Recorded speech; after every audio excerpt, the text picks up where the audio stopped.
Buenas tardes, buenas noches. Muchísimas gracias por conectarse el día de hoy para la reunión de este webinario de la Alianza 8.7. El conflicto armado es una realidad para millones de niños hoy en día. Niños siguen siendo utilizados en los combates.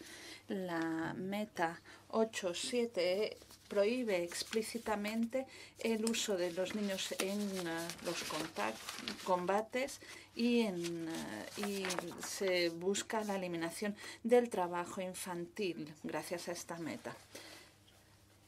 La Alianza ha organizado este webinario para responder a las siguientes preguntas. ¿Cuándo, dónde y cómo se produce el reclutamiento de los niños? ¿Qué sucede y qué se puede hacer a nivel de políticas para prevenir el uso de los niños como soldados? ¿Cómo se pueden reintegrar con éxito a los niños soldados? ¿Y qué herramientas existen? Soy Simon Hales de la OIT. Les doy una muy cordial bienvenida a este acto. Esperamos tener un webinario y un debate muy interesante y fructífero. Tenemos a varios especialistas hoy que van a hablarnos de este tema. Virginia Gamba, la representante especial del secretario general de las Naciones Unidas para los niños y los conflictos armados. También tenemos a Dieu-Béni, un antiguo niño soldado de la República Centroafricana.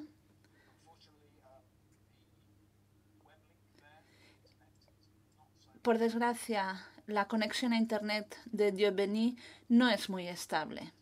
Espero que se pueda conectar, si no nos ha mandado un vídeo. También tenemos a Jorge Macías de la Fundación Guillermo Toriello de Guatemala. Muchísimas gracias al gobierno de Guatemala por haberle recomendado a él. También tenemos a Sandra Olson, la asesora de reintegración de War Child, y Jennifer Fendrick, funcionaria de Relaciones Internacionales de la Oficina de Trabajo Infantil, Trabajo Forzoso y Trata de Personas de la Oficina de Asuntos Laborales Internacionales del Departamento de Trabajo de Estados Unidos. Muchísimas gracias a todos por conectarse. Como hemos dicho en el chat, tenemos informaciones logísticas que transmitirles. En primer lugar, queremos decirles que este webinario va a ser grabado. Les advierto de ello. Quien lo solicite o lo necesite puede servirse de los servicios de interpretación. Así que en la parte inferior de su pantalla pueden elegir el idioma que quieran escuchar y también el que quieran usar para intervenir. Cristina lo puede decir en español para los colegas que todavía no hayan seleccionado el servicio de interpretación en esta parte inferior de la pantalla.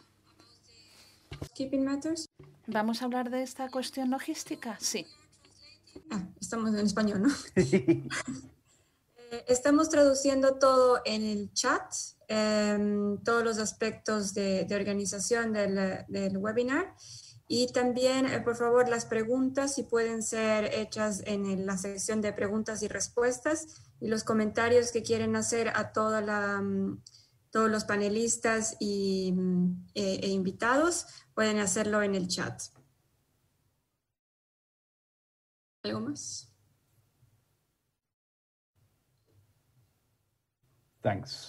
Gracias, Cristina. Bien.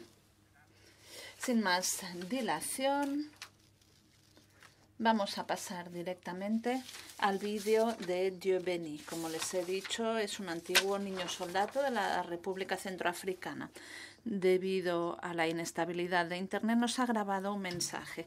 Espero que de todas formas pueda sumarse al debate luego, pero empezamos con su mensaje. Dieu-Béni tiene 19 años y vive en la República Centroafricana. Cuando un grupo armado asesinó a su padre, Dieu-Béni se alistó a un grupo contrario para vengarse. Ahí se encargaba de los recados, de los puestos de control y de la protección del campamento cuando los combatientes más experimentados salían a luchar. Al cabo de un año se topó con su madre en el mercado. Ella le rogó que volviera a casa. Dieu-Béni habló con su comandante y éste le dejó marcharse. Desde principios de 2020, Dieu-Béni participa en un grupo de promoción para jóvenes, Voice More, facilitado por War Child. Allí recibió apoyo para convertirse en portavoz y promover el cambio en las zonas afectadas donde viven él y otros niños. Después de haber dejado el grupo no fue fácil para mí. Al principio mis amigos y mi familia no querían estar conmigo, pero luego mi mamá me ayudó a volver a casa. Ella habló con mis amigos y mi familia y así ellos aceptaron verme. Así es como mi primo me ayudó a poder inscribirme en la escuela. Ahora estoy en tercero de secundaria y formo parte del grupo Voice More aquí, en República Centroafricana. Pero la falta de seguridad actual tiene un gran efecto en mi vida. Mis padres no pueden, mi familia no puede ir a los campos a trabajar. Los precios han aumentado en el mercado. Solo puedo comer una vez al día cuando vuelvo de la escuela. Además, he perdido a mi padre. La escuela me ayudó a poder estar con mis amigos, mis compañeros de clase. Ahora ya sé leer, escribir y contar. Voice More me ha ayudado a aprender a hablar frente a muchísimas personas y en público. Gracias a Voice More, ahora conozco mis derechos y sé hacer actividades de promoción. Mi mensaje para los jóvenes que quieren unirse a los grupos armados es que esos grupos armados no son buenos para ellos. Los jefes les van a enseñar a consumir drogas, a matar gente, a robar, a atracar. Además, habrá personas que te van a pegar si vas a esos grupos. Así que pido a los niños, a mis amigos, que no vayan a engrosar las filas de estos grupos armados. Pido a las ONG y a las personas que quieren ayudar a estos jóvenes que quieren ir a sumarse a estos grupos armados, que les informen de los peligros que entrañan estos grupos armados, que les ayuden a organizar grupos de debate sobre los peligros de estos grupos armados, que les den actividades a estos jóvenes para que las puedan hacer. A los niños que salen de estos grupos armados, para estos niños, pido a las ONGs que les ayuden a salir de estos grupos armados y que les den una formación para que puedan hacer algo con sus vidas.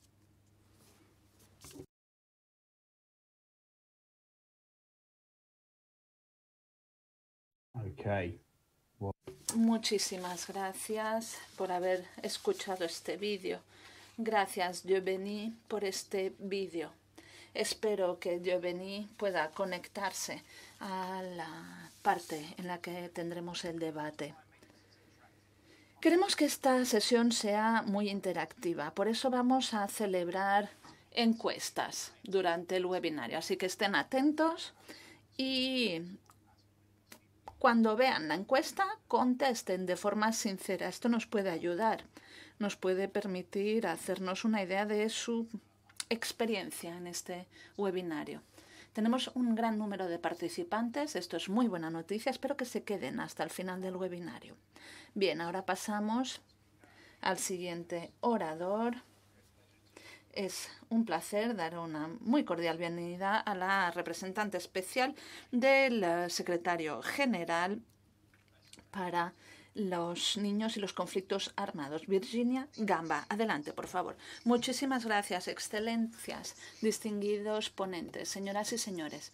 Quisiera dar las gracias a la Alianza y a World Child por haber organizado el acto de hoy. Mi oficina respalda activamente como miembro la importante labor de la Alianza destinada a reunir a socios y garantizar que vamos por el buen camino para conseguir la meta 7 del ODS 8. El reclutamiento y la utilización de niñas y niños en los conflictos armados es una de las peores violaciones de los derechos de los niños. Ha sido identificado y condenado por el Consejo de Seguridad de las Naciones Unidas como es una de las graves violaciones contra los niños en tiempos de guerra. El vínculo entre el trabajo infantil, el reclutamiento y el uso de niños en conflictos armados es muy claro. Los niños que son víctimas del reclutamiento de grupos armados se pueden ver obligados no solo a combatir, sino también a trabajar como a informadores, a hacer guardias o con usos sexuales. Se define en el artículo 3 del convenio 182 de la OIT estas violaciones. Ahí se reconoce que el reclutamiento de los niños es una de las peores formas de trabajo infantil. Tanto las niñas como los niños son reclutados y utilizados por los grupos armados y las Fuerzas Armadas. El riesgo a los que se enfrentan durante esta asociación son algo singular. Durante 2019, 7.749 niños fueron detectados por las Naciones Unidas como reclutados y utilizados. El informe anual del Secretario General sobre niños en conflictos armados del año 2020 todavía no ha sido publicado, pero ya hemos observado que los niños han seguido siendo reclutados y utilizados y se han visto también afectados por otras graves violaciones. También hemos constatado que la COVID-19 ha aumentado la vulnerabilidad de los niños en zonas de guerra. Hay un instrumento importante que tiene la comunidad internacional a su disposición para prevenir y acabar con el reclutamiento y la utilización de niños. Es el protocolo facultativo de la Convención sobre los Derechos del Niño relativo a la participación de niños en los conflictos armados.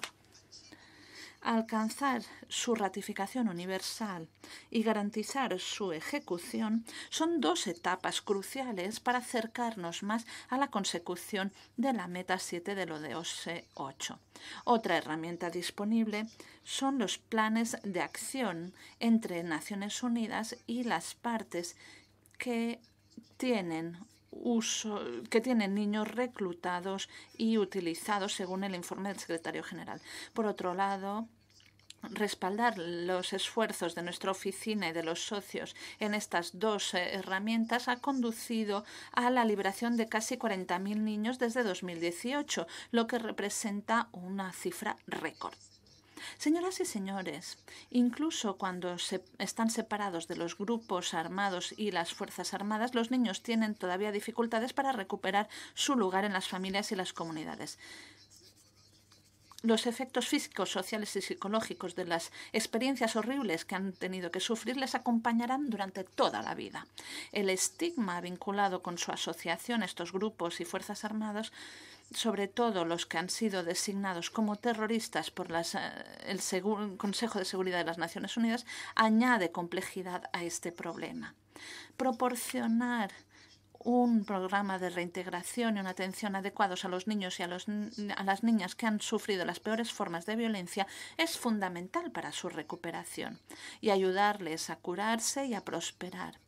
Como comunidad internacional debemos garantizar que las necesidades en el terreno para una integración de larga duración y sostenible tiene que tener los recursos adecuados. Aportar apoyo a las organizaciones y del ONGs y de la sociedad civil es algo que es vital en nuestras inversiones.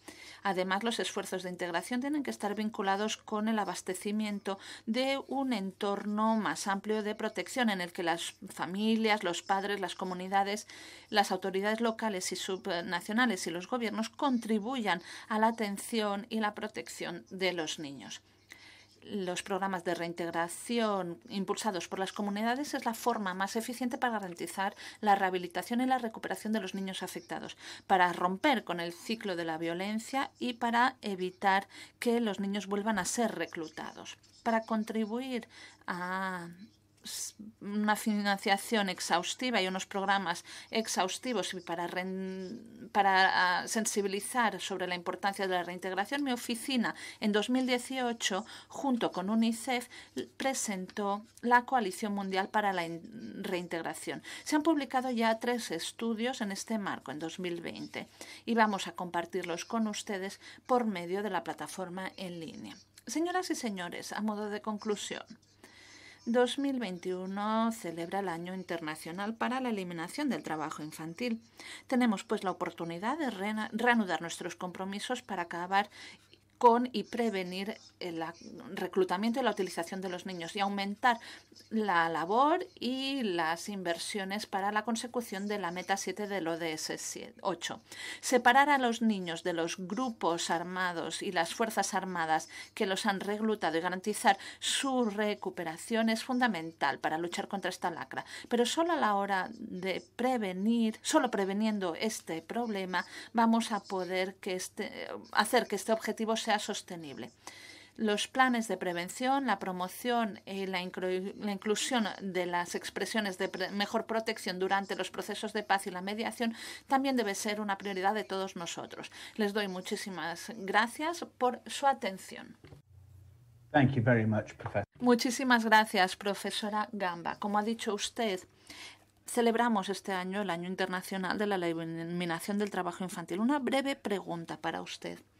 ¿El informe de su oficina cuándo se va a publicar para que los miembros de la Alianza lo puedan leer? Por otro lado, ¿cómo los miembros de la Alianza pueden aportar apoyo y hacer avanzar la eliminación del problema de los niños soldados, más allá que el debate mundial o el debate global? Muchísimas gracias por estas preguntas. El informe, en principio, se va a debatir en el Consejo de Seguridad en el debate abierto el 28 de junio. La publicación del informe se produce antes, probablemente la primera semana de junio. Ese es el objetivo que tenemos. Creo firmemente que a estas alturas y a resultas del impacto de la COVID-19, y hemos preparado un informe en mi oficina al respecto, la situación es muy preocupante. Tenemos que ver que las condiciones socioeconómicas se han empeorado en casi todas las situaciones de conflicto a escala mundial, debido a los confinamientos y las medidas adoptadas por los gobiernos para combatir la pandemia de la COVID-19. Esto ha generado otros factores que hacen que los niños y las familias no tengan otra opción que permitir el reclutamiento de los niños. Y a veces una segunda vez. Es decir, que podemos estar perdiendo terreno debido a la falta de opciones de aportar apoyo a las comunidades. Los niños están en un riesgo agudo de ser raptados, secuestrados. Hemos visto también un aumento de la violencia sexual contra las niñas, en este caso, donde los grupos armados están cerca de ellos. También lo hemos visto en niños de la calle y niños en situaciones muy graves. Así que la Alianza tiene que promover un escudo más amplio que proteja no solo al niño, sino también a su comunidad, para que el niño pueda tener una educación y tenga otras opciones. Creo firmemente que necesitamos más alertas tempranas de ataques que podrían producirse contra los niños. Hay muchos ataques transfronterizos, en particular en la región del lago Chad, que, como saben, está muy afectada. En países como Níger y Camerún hay muchos problemas. Tenemos que dejar claro que no se pueden reclutar a los niños, aunque sean fáciles de reclutar o aunque no haya otras opciones. Muchísimas gracias. Veo que dicen que ustedes en su informe que el impacto de la COVID-19 ha sido importante. Les recomiendo a todos examinar estas informaciones cuando termine este webinario. Han mencionado ustedes el lago Chad. Sé que últimamente han publicado una declaración al respecto. Está en línea, así que pueden leerla. Muchísimas gracias por concentrarse en las organizaciones de las comunidades y la rehabilitación. Creo que este es un ámbito que también abordará nuestro próximo orador, porque Jorge Macías es nuestro próximo orador.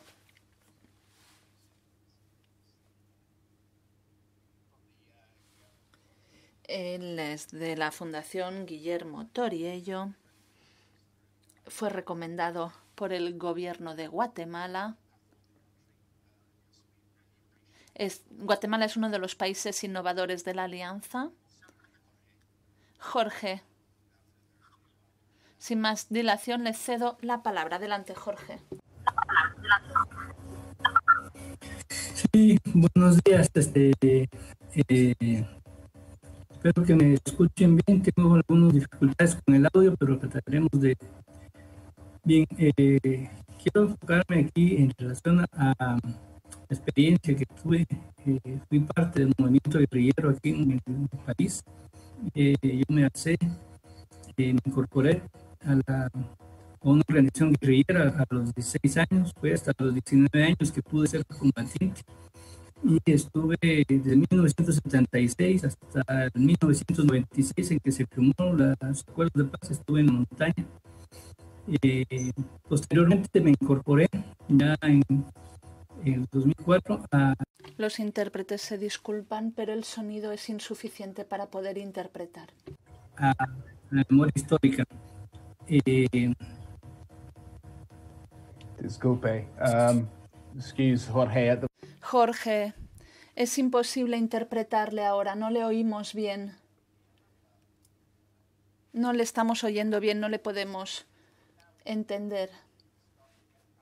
¿Vamos a volver a intentarlo?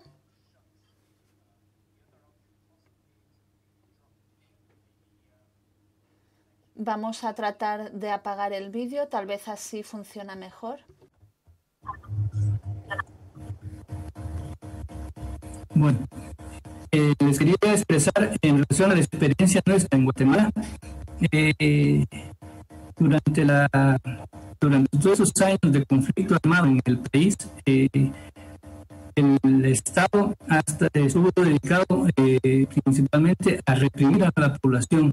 Uno de sus objetivos de represión no era perseguir a los movimientos guerrilleros, a las personas armadas, sino a la población. Esto fue creando condiciones para que en muchos casos a la guerrilla confluyeran personas que estaban siendo afectadas por esta represión. Es así, y esto se pone más grave ya a partir de los años 80, donde la represión contra la población civil no combatiente se recrudece. La generalización de masacres en las comunidades indígenas en el interior del país hace que muchas familias, muchas comunidades tengan... Very sorry. Sí. Jorge, lo siento muchísimo, pero realmente es imposible entenderle. Lo que vamos a hacer es pasar al siguiente orador y dentro de 5 o 10 minutos lo volvemos a intentar con usted. Esperamos que en ese momento el sonido sea mejor porque realmente queremos escuchar lo que tiene que decir usted. Tiene usted información muy valiosa para nosotros. Le pido disculpas, le tengo que interrumpir porque realmente no entendemos lo que dice. Okay. Bien. Entonces, lo que hacemos es pasar al siguiente orador, Sandra, que nos va a hablar del trabajo de War Child. Sandra, over to you. I believe talking more about reintegration. And Sandra, despite being... Sandra va a intervenir en francés para cambiar un poco de idioma, para que esto no sea demasiado monótono. Gracias, Simon. Buenos días. Tengo preparada una página de PowerPoint. Si la pueden poner en pantalla, por favor. Para introducir rápidamente el tema, quisiera presentarles algunos desafíos clave para una reintegración exitosa. En primer lugar, tenemos el contexto actual, con conflictos mucho más localizados y de larga duración. Hay muchos más actores comunitarios. Esto aumenta la participación y el reclutamiento de niños. Esto quiere decir que la reintegración se hace en un contexto en el que los conflictos todavía están activos y a menudo las comunidades siguen estando armadas. La financiación sigue siendo a corto plazo. A menudo los programas solo están financiados con fondos de emergencia y con una duración muy corta, máximo 12 meses. Y a veces incluso con una financiación a 3 meses. Por otro lado, los programas no están suficientemente adaptados a las comunidades y a las necesidades de los niños. A veces incluso las necesidades están mal interpretadas. Se basan más en nuestras percepciones, no se basan realmente en consultas auténticas con las comunidades y los niños. Por otro lado, tampoco se tiene en cuenta el aspecto de la reintegración social. Se tiene más en cuenta la reintegración económica. Por otro lado, no se entiende ni se presta suficiente atención a la aceptación comunitaria, sobre todo para las niñas. Por otro lado, a menudo se carece de fortalecimiento de capacidades de las comunidades y los niños. Pero es que para que un programa de reintegración coseche éxito, se tiene que basar en las estructuras y los recursos humanos de la comunidad, porque a fin de cuentas es la comunidad la que garantiza la reintegración de los niños, no las ONGs. Por otro lado, la prevención es una parte clave de la reintegración. Lo acaba de decir la señora Gamba. Pero este aspecto, el de la prevención, no se considera suficientemente muchas veces. Hay que abarcar a los niños con riesgo, no solo a las víctimas y a los supervivientes.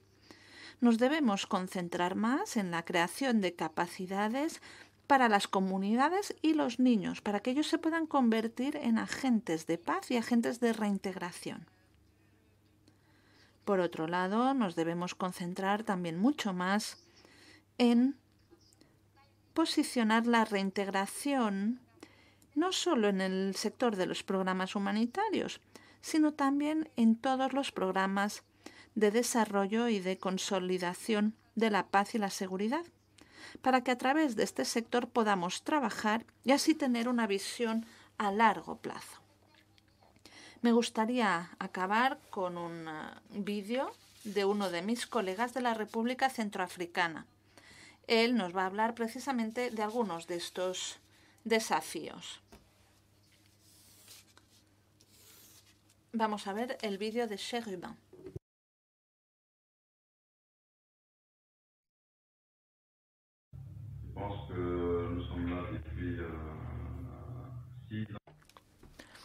Hace 6 años que trabajamos en este ámbito, pero ahora vemos que hay un auge de los grupos armados en los que se alistan a niños, tanto de manera forzosa como voluntaria. Esto depende del contexto.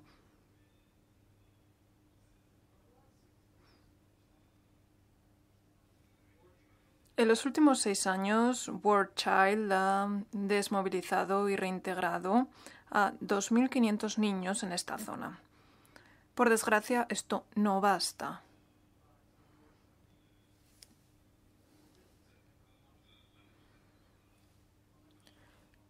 La pandemia de COVID-19 ha tenido una incidencia negativa en la financiación.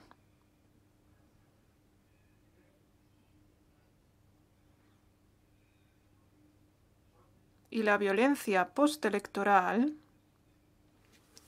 que estalló en diciembre de 2020, volvió a asumir a la República Centroafricana en un conflicto político-militar.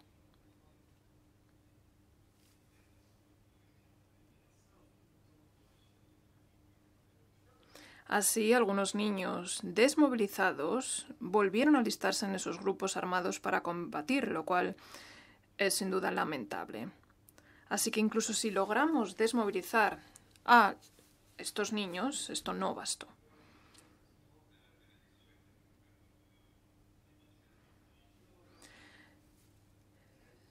Hacemos lo siguiente: identificar, verificar y establecer el perfil de estos niños en función de sus elecciones y les dotamos de una carpeta de material para la reunificación, pero esta es una intervención puntual.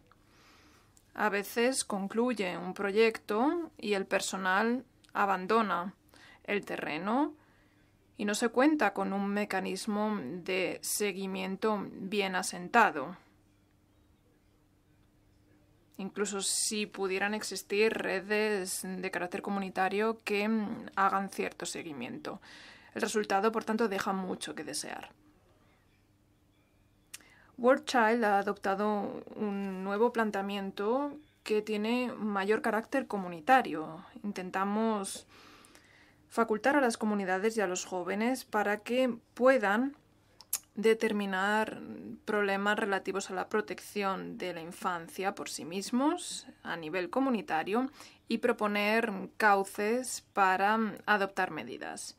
World Child financia estas intervenciones y permite que sean las propias comunidades las que gestionen estos proyectos y adopten medidas ante estos problemas. Este enfoque es mucho más eficaz, puesto que son las propias comunidades las que luchan contra las conculcaciones de los derechos de los niños. Y es el enfoque que estamos adoptando en este contexto en concreto, caracterizado por proyectos que duran apenas un año y en circunstancias en las que a veces debemos esperar hasta 6 meses para contar con financiación después de que haya concluido un proyecto. O incluso en ocasiones tenemos que desplazarnos a otra zona porque ese área está plagada de grupos armados. Hay al menos 5 grupos armados que abarcan el 95% de la prefectura de Huampende. Esto es un lastre para los niños. Si tuviéramos que intervenir en todas esas zonas de la prefectura, que es la región más amplia de la República Centroafricana, no podríamos hacerlo. Pero con este nuevo planteamiento, empoderando a las comunidades de manera que ellas mismas puedan subsistir a sus necesidades, podemos tomar cartas en el asunto. Así, cuando concluye un proyecto, pueden seguir proponiendo proyectos a otros agentes de manera que obtengan financiación adicional para proseguir su labor. Gracias. Thank you, Sandra. Muchísimas gracias, Sandra. Una pregunta de seguimiento. Respecto a la participación de las comunidades y la importancia de la reintegración. Por ejemplo, la República Centroafricana, ¿cómo han reaccionado las comunidades? Porque es un tema muy complejo, la reintegración de los niños soldado. Y también las comunidades se pueden ver afectadas por actos de violencia. Por eso, ¿cómo se intenta que estas comunidades participen y se impliquen y contemplen esta cuestión como algo importante y beneficiosa para todas las partes? Gracias, Simon, dice Sandra.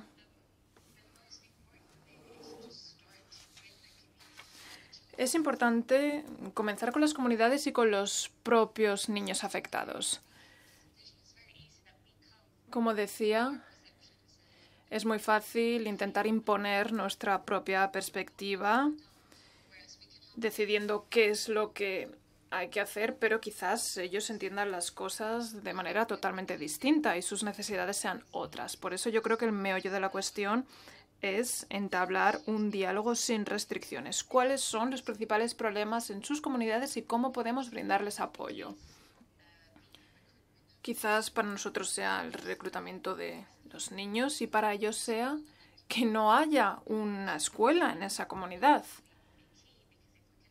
Y esto es fundamental porque si podemos brindar apoyo para establecer esas escuelas, también podremos promover que esos niños permanezcan en las comunidades. Por eso es fundamental tener un diálogo sincero con las comunidades, para que nuestras medidas sean valederas, porque desde luego nuestro entendimiento no es el suyo. y en ese caso hay algunos proyectos o programas que no son beneficiosos, por lo menos respecto a los resultados que habíamos previsto en primera instancia. Gracias. Gracias, dice el presidente. Eso es fundamental. Es importante saber cuáles son los ejemplos sobre el terreno y qué se está haciendo para promover esas actividades. Vamos a ver si podemos ceder el uso de la palabra a Jorge para que nos explique cuáles son los desafíos y las circunstancias en Guatemala respecto a este problema en concreto. Jorge, no sé si está conectado y puede intervenir. Adelante. Sí, gracias. Espero que aquí ya sí me puedan escuchar. It seems much better than... Muchísimo mejor. Muchas gracias. Un gusto verle. Bien, sí, pues quiero un poco compartir la experiencia que tuvimos acá en Guatemala. Aquí en mi país pues hubo un conflicto armado que duró 36 años, data de 1960 a 1996 y pues de ese periodo de guerra, de ese conflicto armado que hubo aquí en el país, pues yo fui partícipe. Actualmente trabajo en la Fundación Guillermo Toriello y trabajamos en la recuperación de memoria histórica de todas las cosas que pasaron y de las personas que murieron durante el conflicto. En lo personal quiero decir pues que yo me incorporé a una organización guerrillera a los 16 años. Cuando tuve 19 años ya pude incorporarme como combatiente. Y he de decir que en las situaciones en las que vivimos nosotros, la represión que se desató por parte del Estado hacia la búsqueda de la democracia en el país, hizo que se desarrollara esta guerra, este conflicto. En lo personal, pues, en 1966 fue asesinado mi padre. Y yo me incorporo después, ya teniendo 12 o 13 años, pues tomo mi decisión de incorporarme a la guerra. Y es así como puedo llegar a ella, incorporarme como combatiente ya a los 19 años. En las organizaciones guerrilleras, pues, se evitaba tratar de tener niños o menores de edad como combatientes.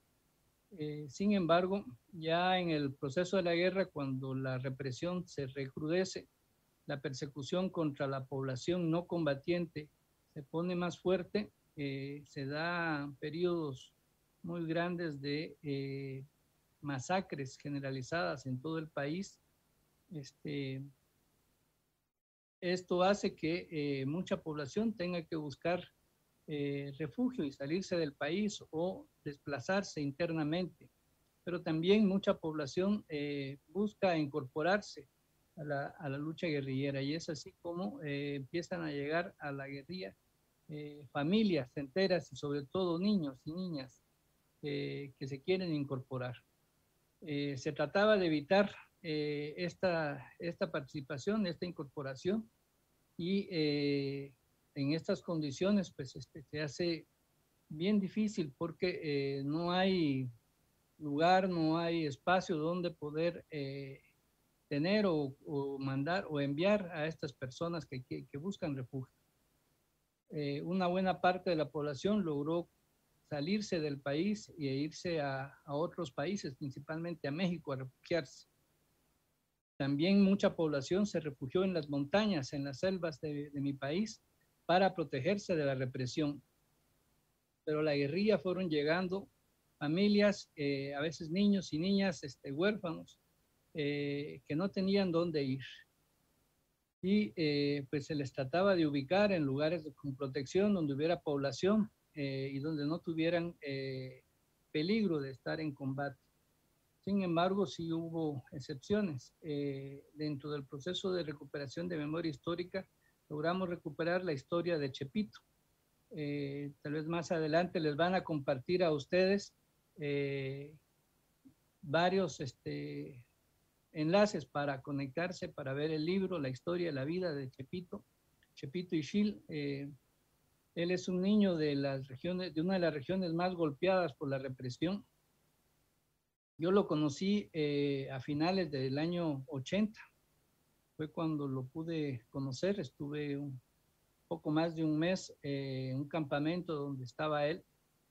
Y lo que recuerdo de él era un niño de 14 años aproximadamente, 13 o 14 años tendría en esa época. Y era una persona muy, muy seria. Uno hablaba con él y pues ya en ese tiempo entendía mejor el español. Él habla idioma Ixil, pero ya en el 80 él ya manejaba un poco más el español y podía comunicarme un poco con él. Lo que recuerdo era que era muy, muy bravo, muy, muy enojado. Y era una forma de él de expresarse y de que le respetaran como persona, como adulto. Y recuerdo que había tenía una solicitud para poder incorporarse como combatiente y que lo dejaran combatir. Lo conocí portaba un arma en ese tiempo pequeña, y después de eso pues ya pudo tener un Galil. Creo que una de las fotos que está en el libro está él con su fusil. Y la única manera de poder evitar que fuera el combate fue poder colocarlo como personal de apoyo en seguridad a uno de los compañeros de la dirección de la organización que estaba en ese tiempo, que era el compañero Carlos. Es así como cumpliendo tareas con él, moviéndose entre la montaña, entre Huehuetenango y el Quiché, dos departamentos o dos provincias del país, sufren en un enfrentamiento armado con patrulleros y caen los dos muertos. La historia está recogida ahí, y lo que recuerdo era que pues, a él una de las explicaciones que les tratábamos de dar en relación a no dejarlo ir a participar en las unidades militares era que había convenios internacionales para evitar que niños y niñas participaran en la guerra. Sin embargo, el reclamo de él era ¿por qué entonces sí hay leyes para que no pueda ir a participar en la guerra, y por qué no hay leyes que eviten que el ejército llegue y asesine y masacre a mis familias, a mi comunidad? ¿Por qué se quiere evitar eso y por qué no se evita lo otro?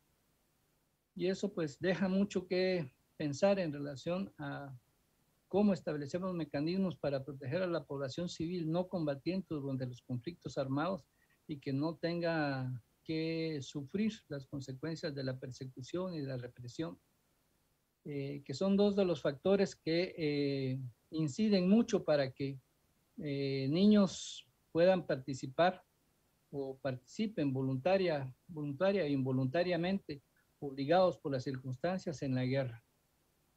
Creo que eso es importante, y en la medida en que se denuncie cómo fue la persecución y la represión durante esos años a población civil, pues y se evite que nunca más vuelva a ocurrir, pues en esa medida pues se podrá ir deteniendo y conteniendo de manera más efectiva la participación de la niñez en la guerra. Creo que sí también tenemos que ver cómo protegemos a la población civil y organizamos en los diferentes conflictos condiciones para que haya mecanismos de seguridad, de protección, de vigilancia, para evitar estas cosas que se señalan. En mi país, pues la persecución gubernamental se ensañó con población y hacia las mujeres especialmente, y dentro de eso pues a la niñez, a las mujeres embarazadas. Era buscar la semilla de la guerrilla que estaba ahí sembrada en las mujeres, en la niñez, y que evitar que en el futuro puedan ser guerrilleros, que se les perseguía y se les asesinaba.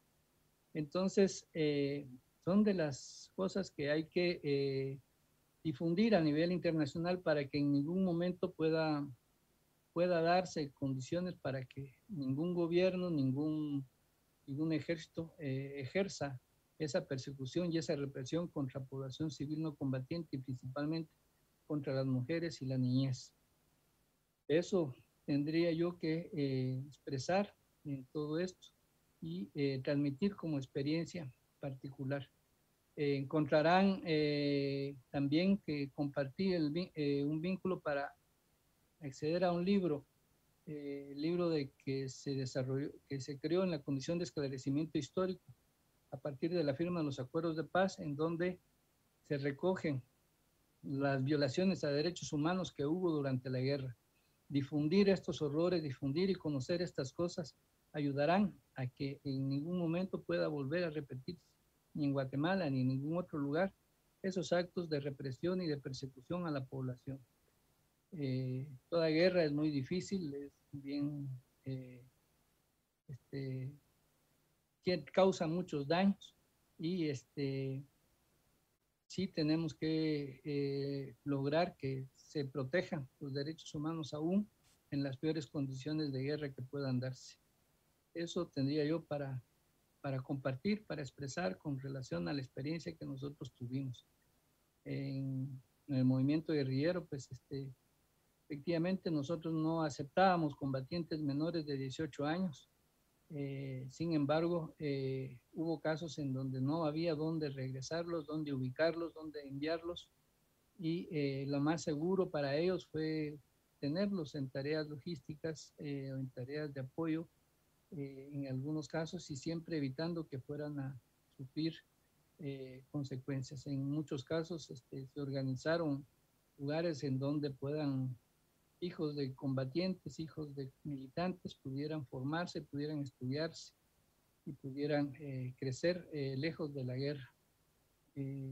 Pero eso no fue posible hacerlo extensible a todos los niños, sino solamente a pocos.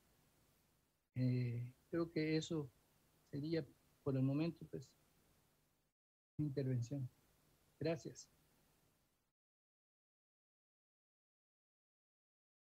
Thank you very much, Jorge. Muchísimas gracias, Jorge. Un mensaje muy importante. Y me alegra mucho que hayamos podido escucharle. Al hilo de lo que usted ha dicho, ¿qué podemos hacer? Hay convenios internacionales a este respecto, pero ¿qué función incumbe a la comunidad internacional? ¿Qué se puede hacer? Especialmente respecto a agentes estatales y no estatales. ¿Qué puede hacer la comunidad internacional a este respecto? Vamos a publicar rápidamente una encuesta y después cederé el uso de la palabra al siguiente ponente, a saber Jennifer Fendrick, de la Oficina de Trabajo Forzoso y Trata de Personas del Departamento de Trabajo de los Estados Unidos. Adelante, Jennifer. Gracias, Simon. Gracias nuevamente por haberme invitado a participar en este seminario virtual.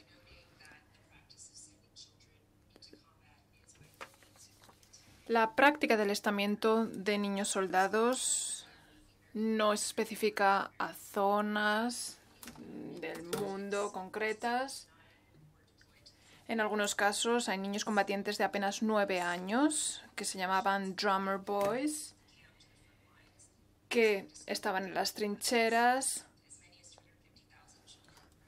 y incluso miles de niños han combatido en algunas guerras, pero la proliferación de sistemas automatizados de armas han agudizado la vulnerabilidad de los niños para ser alistados como niños soldados.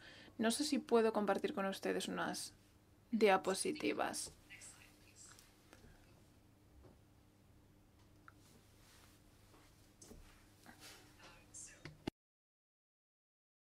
El Departamento de Trabajo de los Estados Unidos quizás no sea la primera que les venga a la mente cuando se habla del reclutamiento y la utilización de niños en conflictos armados. Está considerado en el Convenio 182, en el que es parte los Estados Unidos. Por eso es algo que nos compete, sin ninguna duda. La oficina para la que trabajo se cerciora de que todos los países hagan todo lo posible para luchar contra el trabajo forzoso y publicamos varios informes, entre ellos el informe sobre el trabajo infantil y el trabajo forzoso. Aquí el título de los informes mencionados. En septiembre se publicaron versiones actualizadas de sendos informes. Están a su disposición en el sitio web de nuestro departamento. Les invito a que las descarguen. Tenemos a 30 investigadores que recopilan datos a nivel internacional para confeccionar estos informes. Según nuestras conclusiones, hemos evaluado los esfuerzos de 131 países y territorios para luchar contra el trabajo infantil y forzoso. La idea subyacente es la siguiente: que todos los países acaten con la normativa internacional en cuanto a la protección de la infancia. Según nuestros datos, todos estos países, 66, no cumplen con las normas internacionales. También concluimos que en 12 de estos países los niños sufren una doble victimización. Primero porque son reclutados y después por las fuerzas gubernamentales que encarcelan a estos niños. 72 países y territorios tienen que adoptar medidas ulteriores, promulgando nuevas leyes y normas que brinden protección a estos niños supervivientes. Además, nuestra oficina ha determinado que en 99 países hay cientos de proyectos para luchar contra las prácticas más nocivas. Hay más de $200.000 que se destinan a este tipo de proyectos. En los últimos años, nuestros programas en estas zonas han dejado de lado el modelo convencional de desmovilización en países como la República Centroafricana y otros para abordar algunos de los factores subyacentes a estas tendencias. Por eso hacemos hincapié a una alternativa en entornos no tradicionales de conflictos. En uno de esos programas cooperamos con los jóvenes, donde los niños se enfrentaban a sumos obstáculos para acceder a la educación. La estigmatización de residir en zonas que están controladas por grupos armados no estatales. Esto es una gran traba. Aunque el proyecto ha sido un resonante éxito, no siempre se ha tenido en cuenta la dificultad que tenían los trabajadores para ingresar en algunos territorios. Y ha sido importante surcar estas aguas procelosas. Es importante aprovechar las redes internacionales de colaboración a este respecto y los modelos de carácter comunitario. Es importante confiar en las comunidades y no necesariamente en agentes externos. Además, es importante tener en cuenta la pobreza y otros factores con enfoques integrales y holísticos a la hora de concebir los proyectos. La incidencia de la pandemia en el trabajo infantil, el trabajo forzoso. Es importante que esto se tenga en cuenta de manera prioritaria en nuestro departamento. Esperamos con interés poder cooperar con todos ustedes en esta importante cuestión. Gracias. Gracias, dice Simon. Es muy interesante tener una visión más amplia a este respecto. Las estadísticas y las tendencias de la OIT también nos hacen ver que la mayor parte de los casos de trabajo infantil forzoso se dan en entornos de conflicto.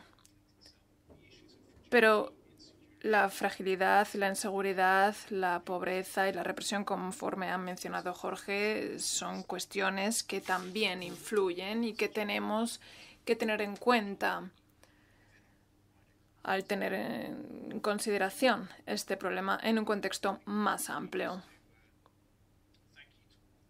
Muchísimas gracias a todos los ponentes por sus intervenciones. Resumiendo lo que se ha dicho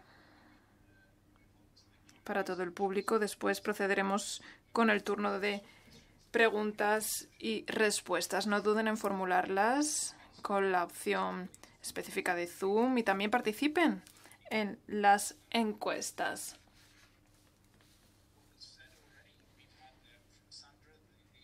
Sandra ha mencionado los desafíos para la reintegración en varios niveles, con conflictos en curso, la falta de disponibilidad de las comunidades y la necesidad de reducir la vulnerabilidad.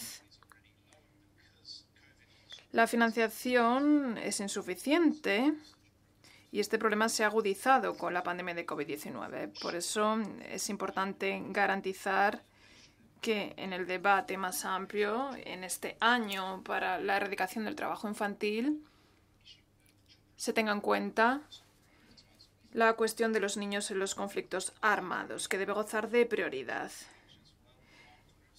Jorge ha mencionado muy contundentemente que a veces los propios grupos quieren desalentar el alistamiento de niños. ¿Qué se puede hacer para reducir de manera eficaz esto?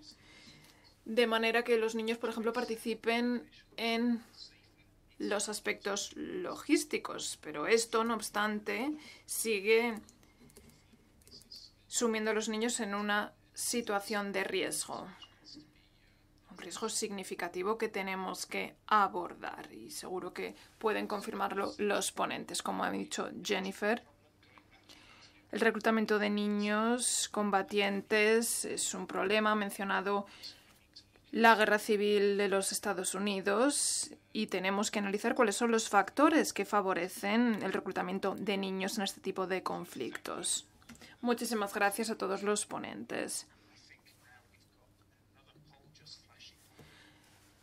Hay otra encuesta en curso, si quieren brindarle respuesta, y después procederemos al turno de preguntas y respuestas. Agradecería que encendieran sus cámaras, dice el presidente. Así podremos verlos, lo cual será muy útil.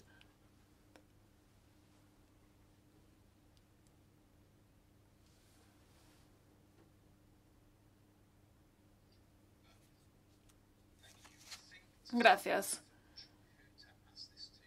No sé a quién plantearle la pregunta, pero he visto una pregunta interesante. No sé si ya le han brindado respuesta en el chat. Quizás sí.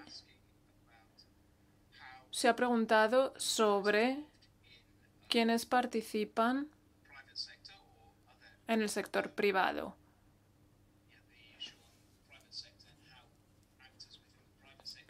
¿Cómo pueden participar los agentes en el sector privado sacando partido a su labor?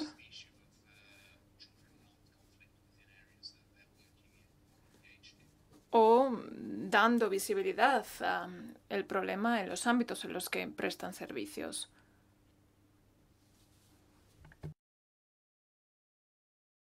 Yes, please go ahead, Virginia. Virginia, adelante.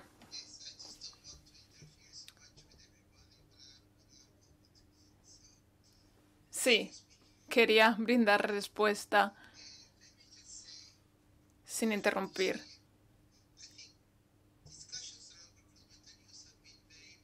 Las deliberaciones sobre esta cuestión y el reclutamiento han sido de miras cortas y creo que tenemos que adoptar otro prisma.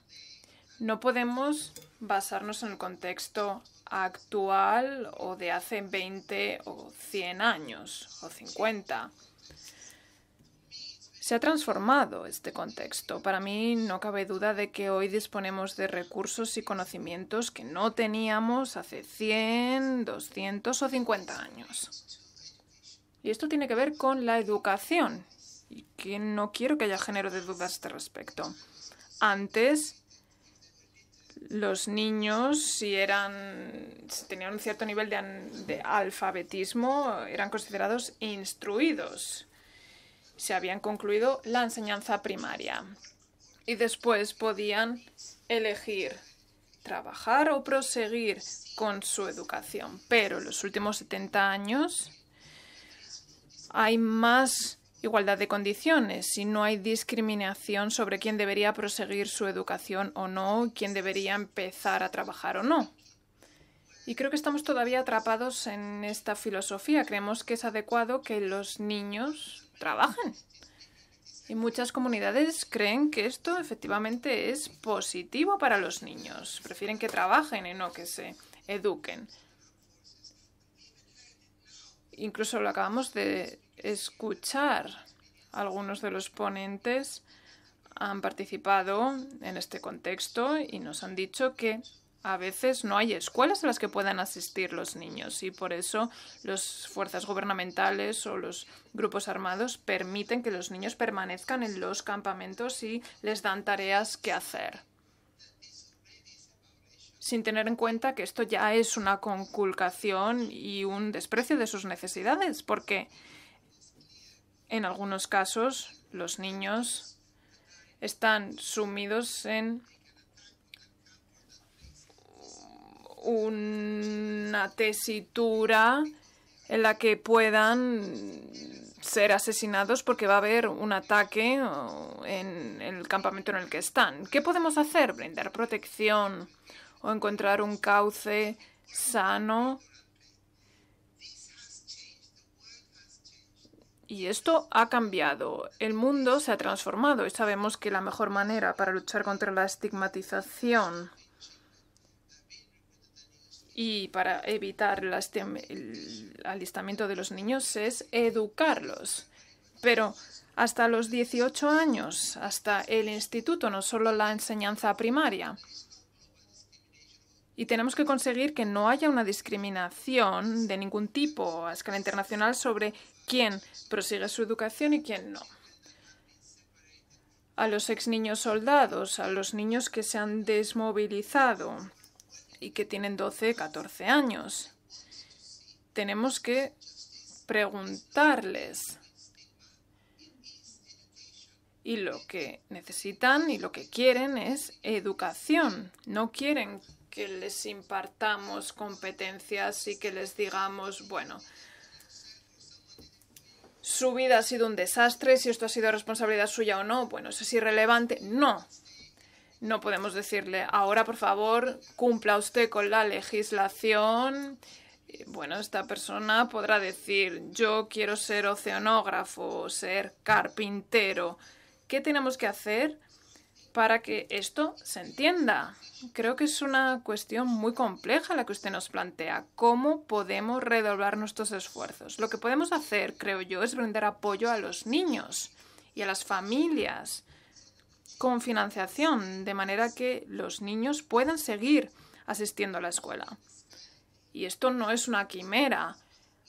Mi propio gobierno, en la Argentina, da una asignación universal a cada niño y a sus familias. Es un pequeño subsidio para que esta familia pueda hacer que su niño vaya a la escuela, y no recibirán este dinero a menos que la escuela confirme que efectivamente el niño está asistiendo a la escuela. Yo creo que tenemos que ser un poco creativos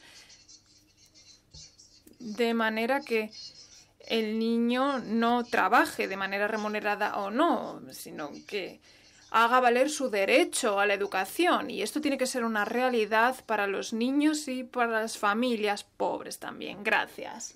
Lo siento, me he dejado llevar. Passion. Sí, pero es que precisamente se necesita pasión para resolver estos problemas.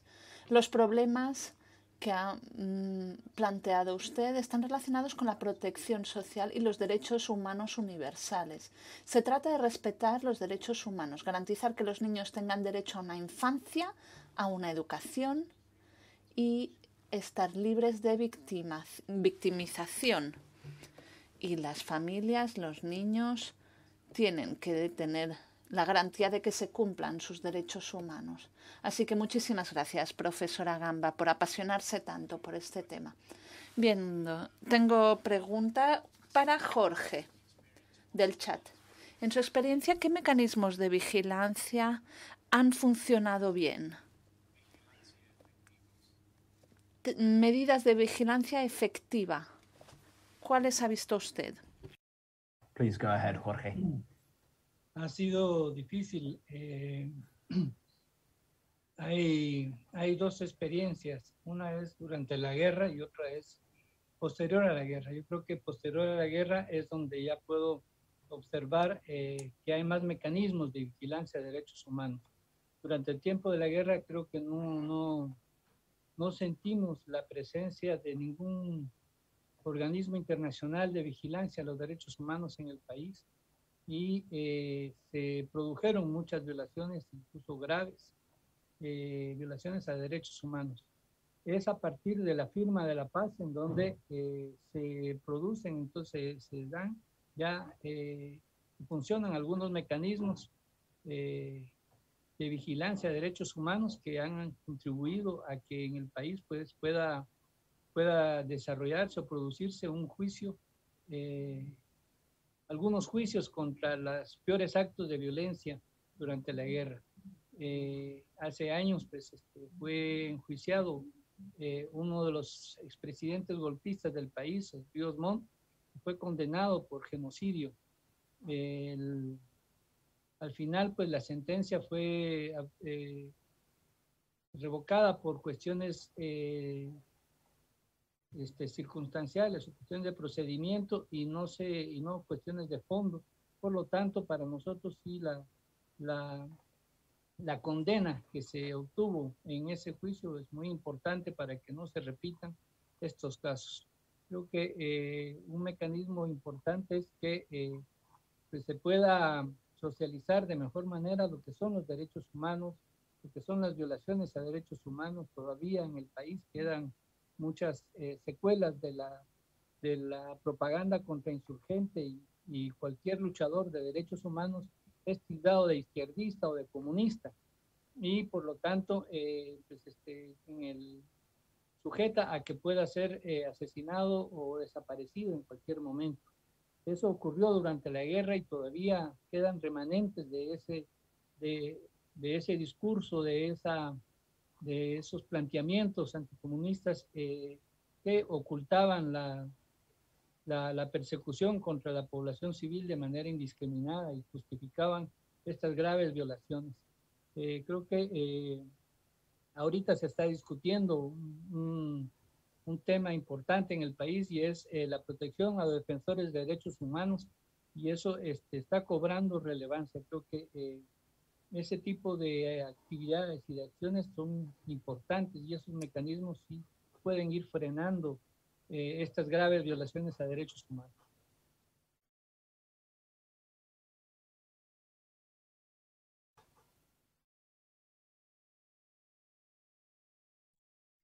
Thank you, Jorge. Gracias, Jorge. Efectivamente, proteger los derechos humanos y a los defensores de derechos humanos es algo vital. Muchísimas gracias por su respuesta. Veo que recibimos muchos mensajes en el chat. La profesora Gamba está tratando de responder. Muchísimas gracias.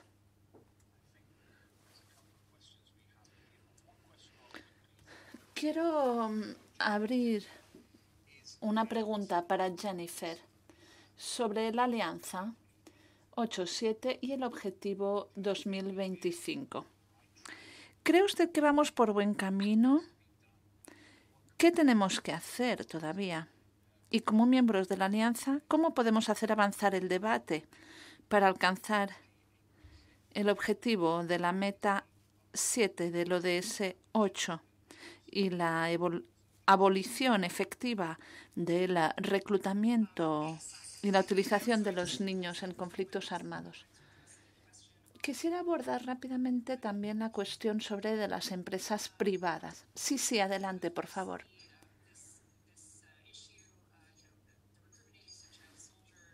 La intérprete se disculpa, pero hay muchísimo ruido en esta intervención. A menudo estos dos temas se consideran como dos temas separados, los grupos armados y las fuerzas privadas de seguridad. Las dos partes participan en el reclutamiento de los niños. Y esto muy a menudo está relacionado con las minas, en particular de carbón. Hay problemas de extorsión, trabajo forzoso para niños. Así que quiero señalar el papel que desempeña el sector privado a la hora de conducir la diligencia debida. La OCDE tiene unas orientaciones sobre debida diligencia en las minas de oro, algo que quiero señalar a su atención. La intérprete le señala que el sonido es bastante defectuoso. ¿Es realista esperar que antes de 2025 se haya acabado con el reclutamiento de niños en los conflictos armados? No, no es realista. Esto, como sabemos, es un problema que se remonta a los inicios de la humanidad.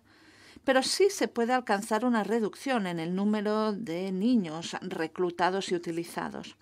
El Departamento de Trabajo de Estados Unidos es miembro de la Alianza y, como tal, cree que es importante seguir trabajando bilateralmente con los países que de forma periódica aparecen en la lista de responsables de estos delitos. Hay varias listas a este respecto. Nosotros recopilamos grandes cantidades de datos. Hemos estado en 12 países que tienen niños detenidos durante periodos muy largos de tiempo bajo la custodia de adultos por asociación con grupos armados o delito organizado.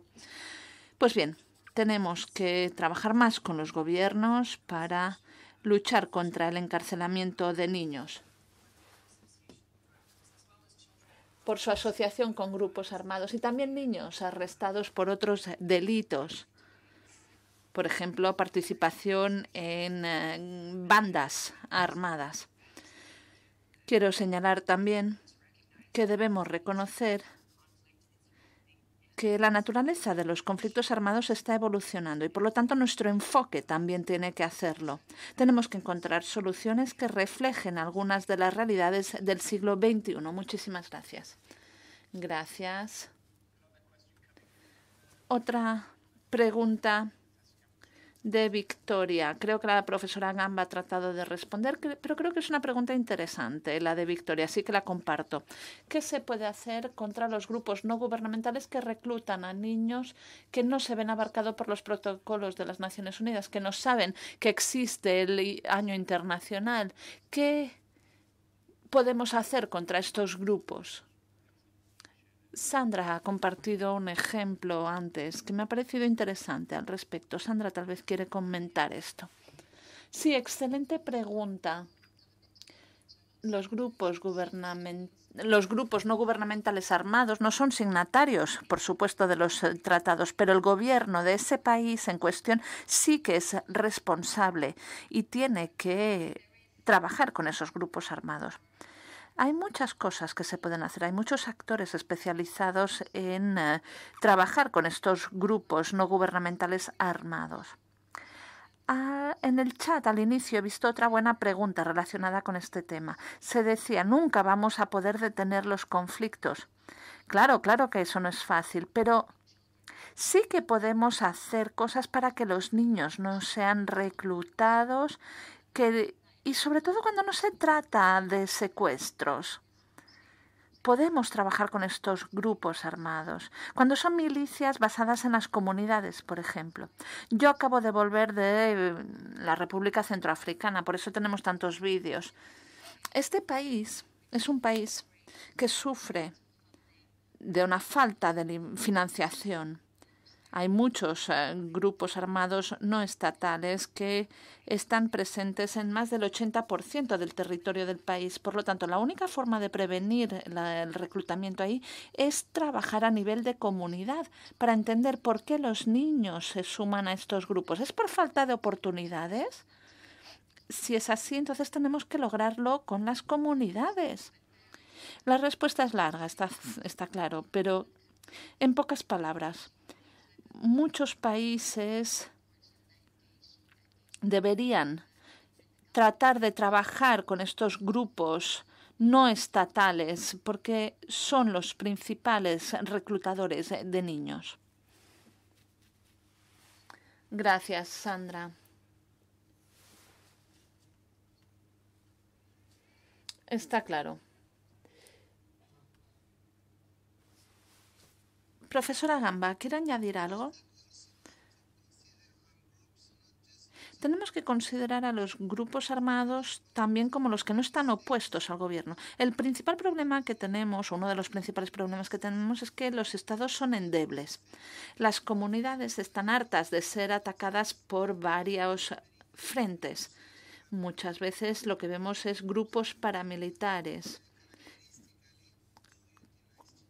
Y estos grupos utilizan niños armados. Pueden decir que es en autodefensa, que es una manera de defender a la comunidad, pero esto está sucediendo y cada vez más. Estamos registrando un aumento de estos choques entre estos grupos y el uso de niños en estos conflictos. Los grupos armados también son estos grupos que operan. Tal vez no están organizados, pero están operando a nivel de la comunidad. ¿Y cómo lo podemos resolver? Pues con la sensibilización de la comunidad. Tenemos que trabajar con la comunidad para explicarles por qué no es una buena idea y por qué no deben utilizar a los niños. La lucha es larga, pero es importante. Muchas gracias. Tenemos que empezar a concluir dentro de 5 o 10 minutos, pero antes quiero preguntarle a Mariska si quiere compartir los resultados de las encuestas.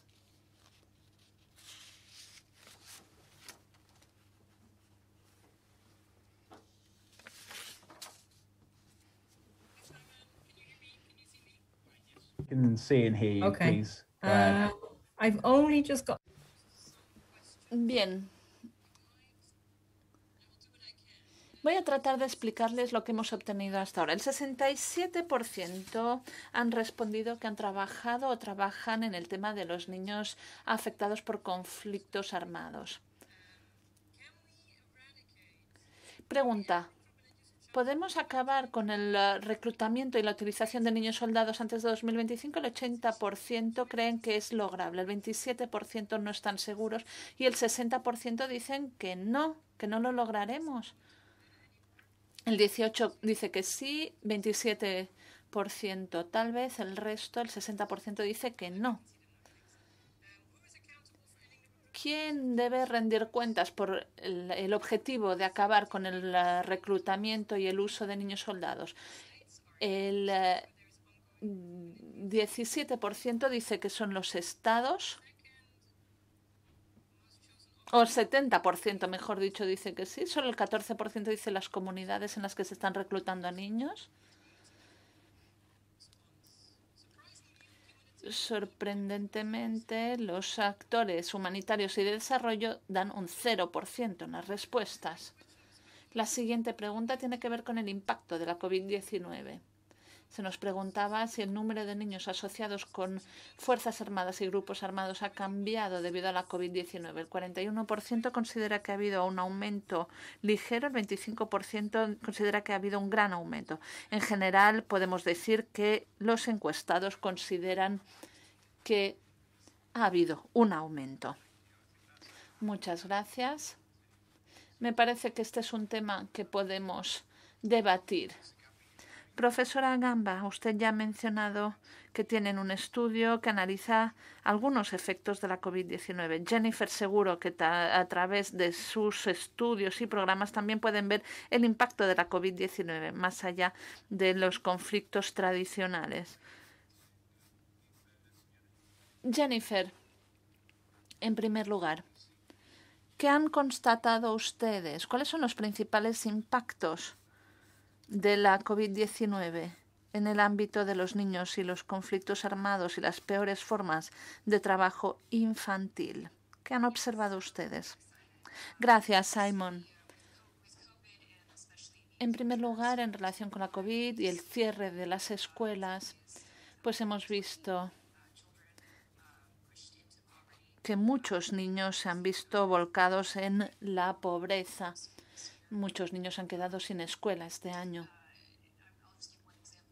Un ejemplo, en Colombia hemos visto durante la pandemia y en particular cuando los niños no fueron a la escuela, los grupos armados no estatales les invitaron a fiestas privadas a través de las redes sociales y WhatsApp. En estas fiestas se les ofrecían dinero. Los grupos armados les ofrecían dinero. Los niños contrajeron deudas y a través de la extorsión les ejercían presión. Algunos niños incluso fueron asesinados. Hemos visto pues un aumento del reclutamiento de niños en Colombia en particular.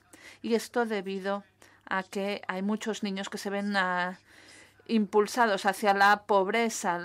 Las escuelas están cerradas y hay otros factores, como por ejemplo la prevalencia de las armas blancas en todo el mundo. Hemos registrado un aumento significativo del número de niños utilizados en los conflictos tradicionales y no tradicionales. Jorge, una pregunta para usted.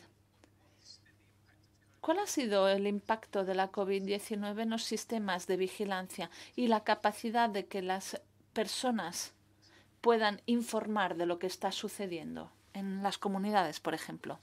Y también, en cuanto a los niveles generales de pobreza y de estabilidad, esto ha tenido un gran impacto en el pasado en Guatemala. ¿Qué sucede ahora? Bueno, actualmente creo que hay un déficit muy grande en cuanto a información sobre el COVID en las comunidades. Hay mucha desinformación sobre el daño, hay mucho escepticismo sobre lo que está sucediendo y corren más informaciones, desinformaciones que sobre la pandemia y sobre la vacuna, que de la realidad que está ocurriendo. Hace falta campañas de concientización y de información mucho más científicas y mucho más claras que puedan llegar a toda la población y que puedan convencer. Lamentablemente todavía en el país estamos sufriendo graves problemas por niveles muy altos de corrupción y eso tiene un impacto muy alto en todo el sistema de salud del país y por lo tanto es una debilidad muy grande frente al problema del COVID-19, la pandemia a nivel mundial. Eso tenemos de déficit y de problemas dentro de sobre todo en las áreas rurales, pero también se da mucho en las ciudades.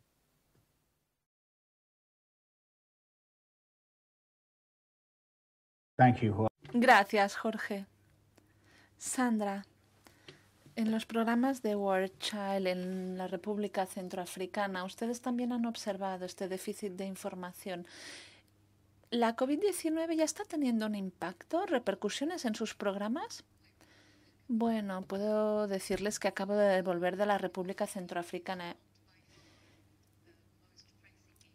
El problema más acuciante del país no es la COVID-19.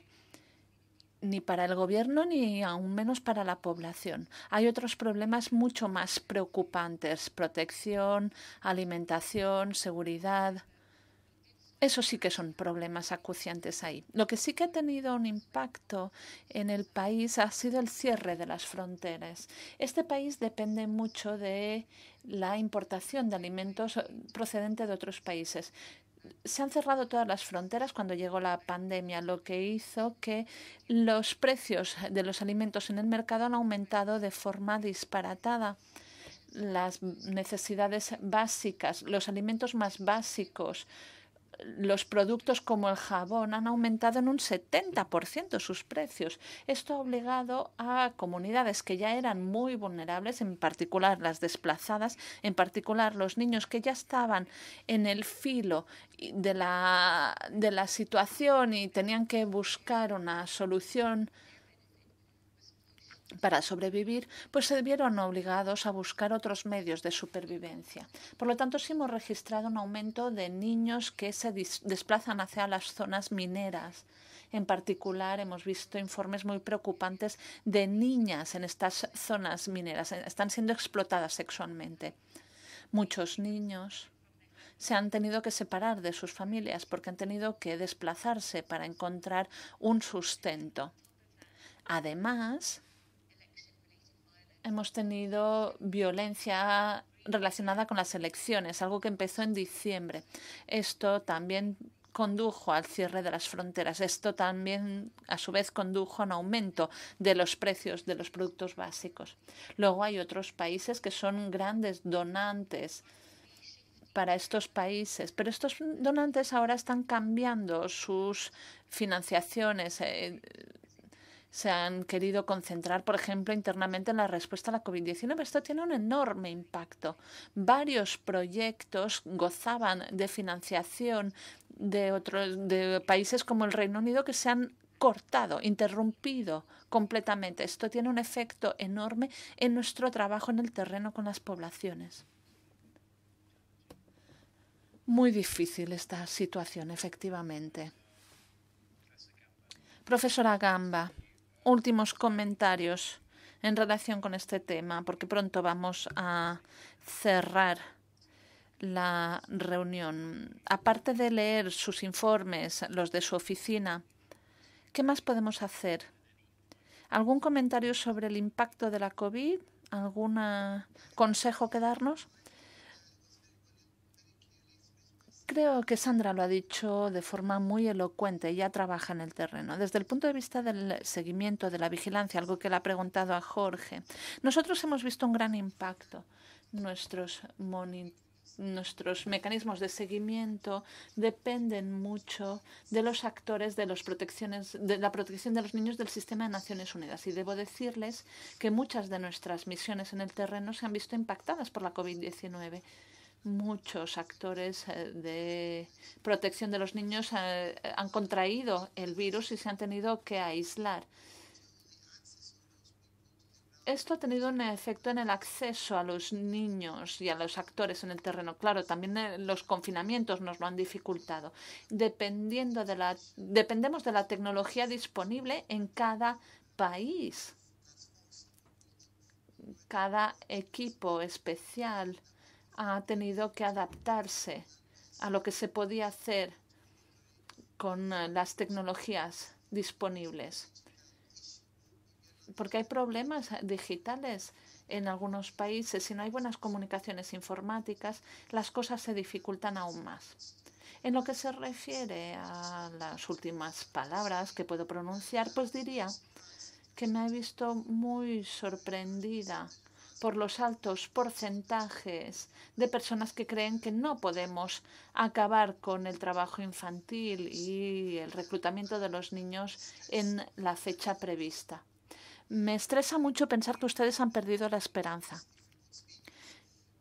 Yo creo que si no albergamos esperanzas, nuestra pasión, nuestro interés se reduce. Así que estoy completamente convencida de que lo vamos a lograr. Estoy convencida, sinceramente, de que tenemos que reintegrar a los niños, que lo vamos a lograr y que podemos reducir el número de niños reclutados. Y creo que así podemos alcanzar nuestro objetivo. Lo único que tenemos que hacer es empezar. Muchísimas gracias. Gracias, profesora Gamba. Gracias por acabar con esta nota positiva. Como dice usted, es muy importante mantener la esperanza y seguir avanzando. Creo que este es un buen mensaje para terminar nuestra reunión. Podríamos seguir hablando largo y tendido. Este no es el final, es solo el final de este webinario. Pueden ver que tenemos muchas preguntas. La alianza tiene la página web en la que pueden seguir participando. Les aliento a todos a leer el informe que se va a publicar en junio por parte de la oficina de la profesora Gamba. Y a lo largo del año, como este es el año internacional para acabar con el trabajo infantil, vamos a seguir haciendo avanzar nuestros mensajes. Muchísimas gracias a todos por su tiempo, gracias por participar, gracias a todos los que nos han escuchado. Espero que hayan encontrado este webinario informativo e interesante. Tenemos otra encuesta prevista para ustedes, así que pueden empezar a contestar. Question as well. And también sobre cómo cooperar con las empresas. Hay algunas observaciones que se han hecho en el chat. También hay una guía de la Oficina de Empleadores de la OIT sobre evaluación de riesgos. Un documento que también nos parece pertinente en el contexto que nos ocupa. Hay otros informes sobre minería y la participación de los niños en este sector. Algo que tiene mucha relación con los grupos armados. A las 4:31 hora local de Ginebra, doy las gracias a todos los ponentes por esas ponencias tan instructivas. Muchísimas gracias a todos los participantes en el seminario virtual. Les deseo una buena semana y sin duda seguiremos participando en el canal de la Alianza 8-7. Se levanta la sesión. Muchas gracias. Sí, nos vemos pronto en Slack.